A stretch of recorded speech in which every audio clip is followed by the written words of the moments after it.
Thank you, Professor Sullivan. Our next witness is David Laban.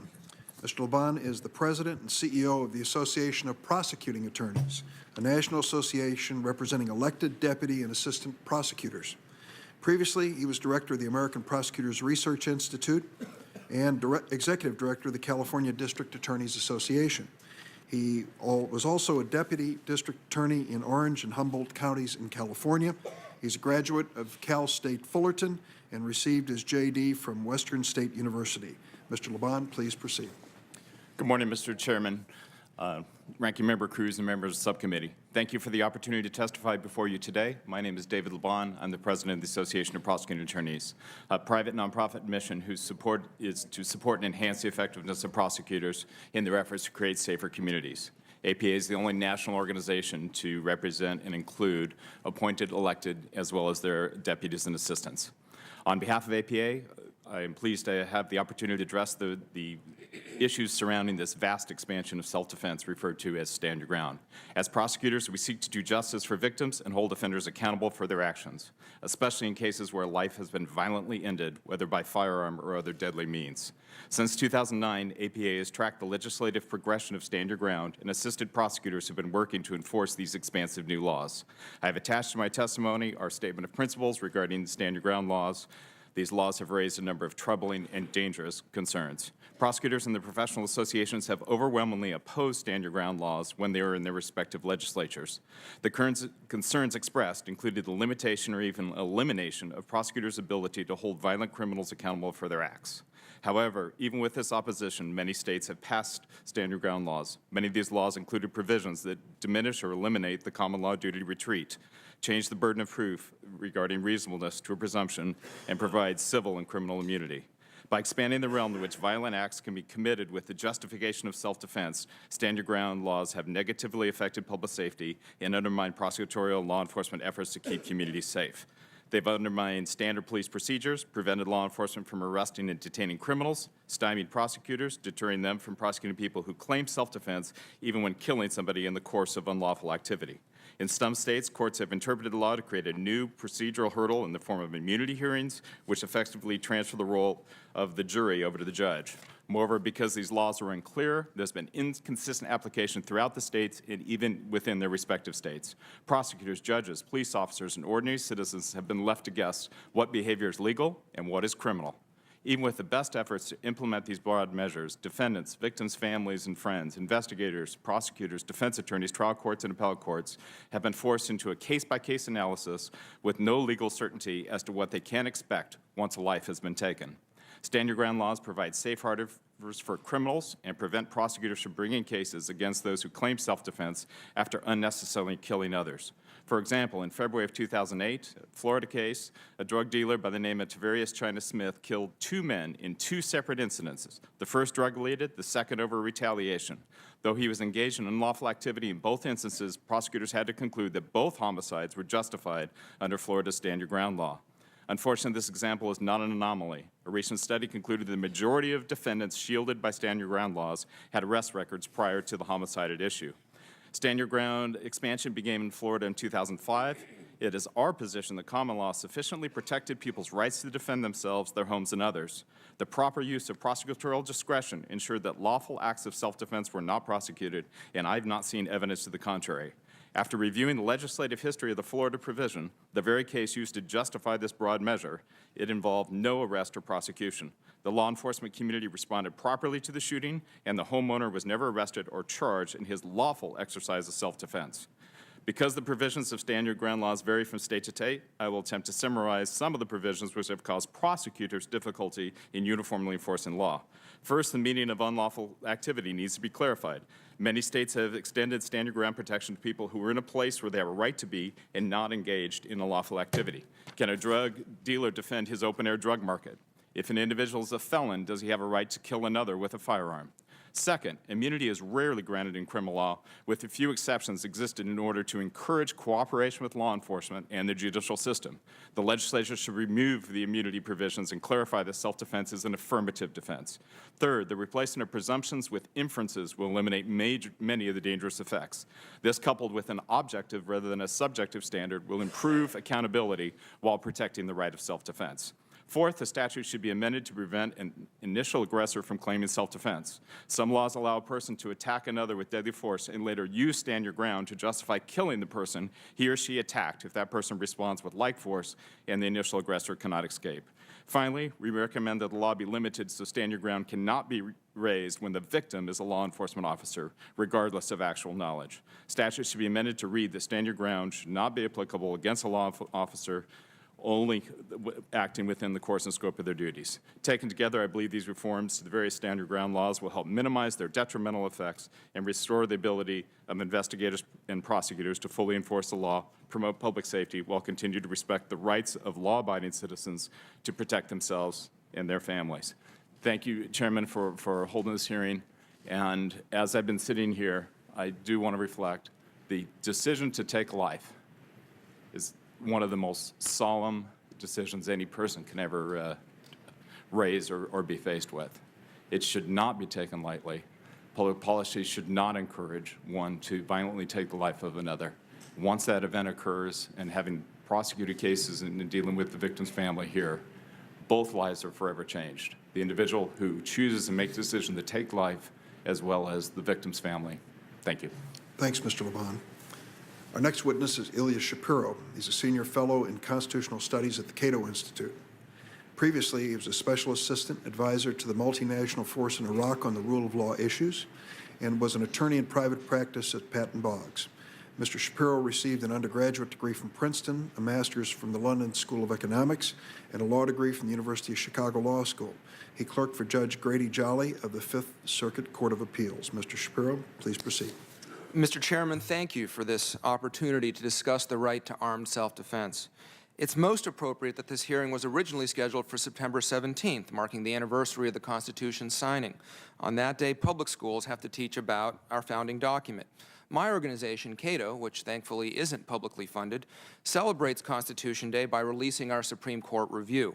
In reality, however, every day is Constitution Day, so please excuse me if I have to leave early to travel to the National Constitution Center in Philadelphia to discuss the constitutional issues attending the debt ceiling debate.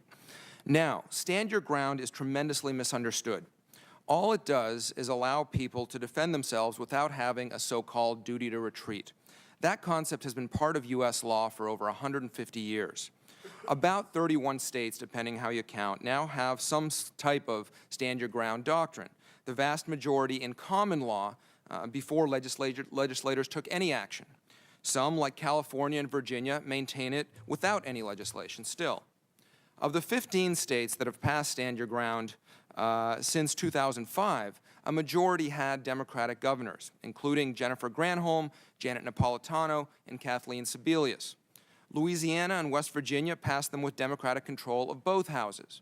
Even Florida's supposedly controversial law passed the state Senate unanimously and split Democrats in the House. When Illinois strengthened its long-standing law in 2004, State Senator Barack Obama co-sponsored the bill that was then unanimously approved. Conversely, many so-called red states impose a duty to retreat. And even in more restrictive states, courts have held that retreat isn't required when preventing serious crime. Indeed, it's a universal principle that a person can use force when she reasonably believes it's necessary to defend against an imminent use of unlawful force. Where there's no duty to retreat, as in most states, she's further justified in using deadly force if she reasonably believes it necessary to prevent death or great bodily harm. The Florida law is no different. It's not an easy defense to assert, and it certainly doesn't mean that you can shoot first and ask questions later. These laws aren't a license to be a vigilante or behave recklessly. They just protect law-abiding citizens from having to leave a place where they're allowed to be. That's why this debate isn't new. In ancient Britain, when the deadliest weapons were swords, a duty to retreat greatly reduced blood feuds. British law reflects a deference to the constabulary, by which the king owed a duty of protection to his subjects. That's obviously not part of our tradition. Despite what gun prohibitionists claim, the no-retreat rule has deep roots in American law. At the Supreme Court, it dates to the unanimous 1895 case of Beard versus United States, which Senator Cruz quoted. In places with the duty to retreat, crime victims can be imprisoned just for defending themselves. That's controversial. A mugger can't have your wallet, but he can make you leave a public place. Among those harmed by the duty to retreat are domestic violence victims who turn on their assailants. Feminists thus support stand your ground and point out that you could have run away may not work when faced with a stalker. Stand your ground laws are thus designed to protect law-abiding citizens. That's how we have the Castle Doctrine, which essentially all states recognize, most extending the doctrine to public spaces as well.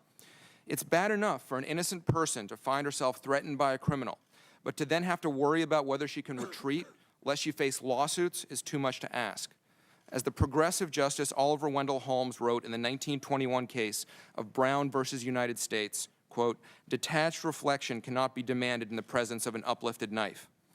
Nearly a century later, we shouldn't demand more of crime victims.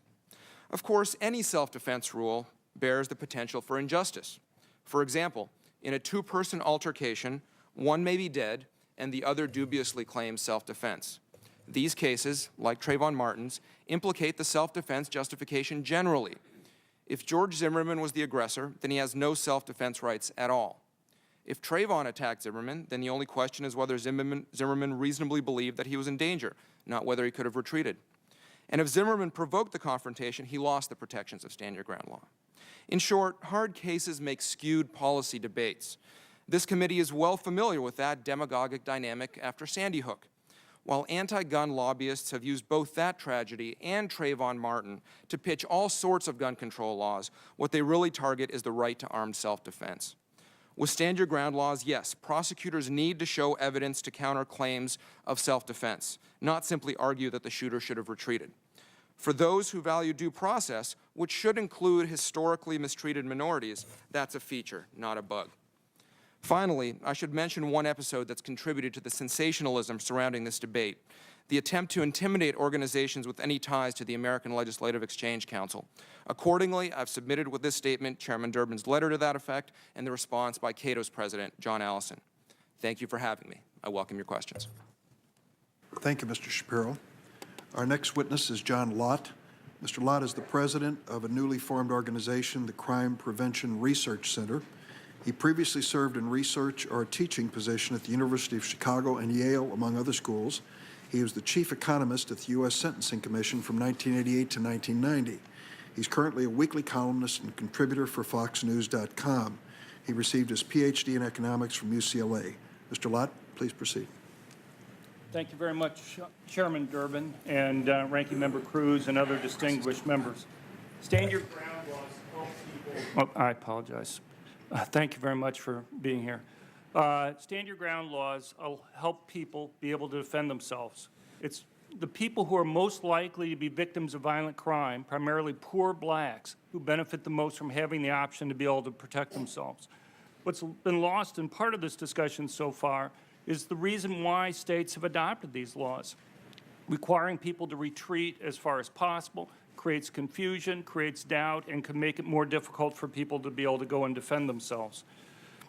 In Florida, blacks made up about 16% of the population, but they account for 31% of the state's defendants invoking stand your ground laws.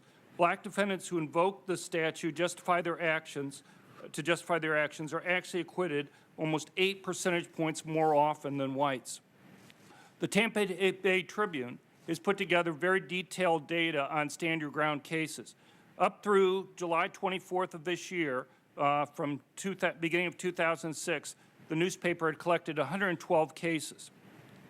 The information that they had that often constitutes their shocking finding is that 72% of those who killed a black person faced no penalty, compared to 59% of those who killed a white person. 80% of those who killed Hispanics were also not convicted. What one needs to remember, however, in this is that the vast majority of these crimes are within race. So, for example, 90% of blacks who were killed in stand your ground cases who invoked stand your ground were killed by other blacks. In the case of whites, it was 85%. In the case of Hispanics, it was 100%. The basic point is that if you're going to concentrate on the fact that relatively few people who kill blacks are going to be convicted using stand your ground defenses, you have to realize that almost all those people who aren't being convicted are blacks. 69% of blacks who raised the stand your ground defense were not convicted. That compares to a little bit less than 62% for whites. 80% of Hispanics who raised the stand your ground defense are not convicted. If blacks are supposedly being discriminated against because their killers so often are not facing any penalty, wouldn't it also follow that blacks are being discriminated in favor of when blacks who claim self-defense under the stand your ground law are convicted at much lower rates than other racial groups? The problem also is not all these cases are the same. Blacks are killed in confrontations where were 13 percentage points more likely to be armed than whites. By a 43 to 16% margin, blacks killed by other blacks, were also more often in the process of committing another crime. They also were involved in cases where it's much more likely to have a witness present. If you go and run regressions where you try to account for all the factors that are brought up in the Tampa Bay Tribune data set, what you find is that white defendants are more likely to be convicted by black defendants, and people invoking stand your ground laws who kill blacks were also more likely to be convicted than those who killed whites. What you find when you look at it, and fortunately this is the case, the people who initiated the confrontation were more likely to be convicted, and when there were eyewitnesses, they were less likely to be convicted.